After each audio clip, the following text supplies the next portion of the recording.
আজকে চলে এসেছি দুপুরবেলা খিচুড়ি গরম গরম। ওদেরটা খুব খারাপ, ওদের খারাপ বলে তো আজকে ছেলে মেয়ে বলেছে খিচুড়ি খাবে, আর ওরা বলেছিল আলুর দম করতে বলেছিল, তা আলুর দম করবো না।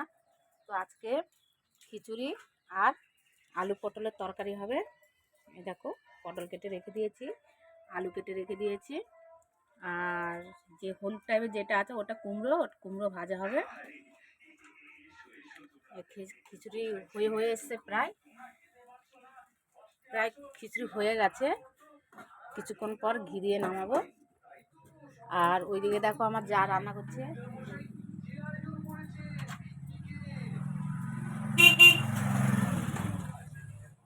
বাড়ির বড় ঘুন্নি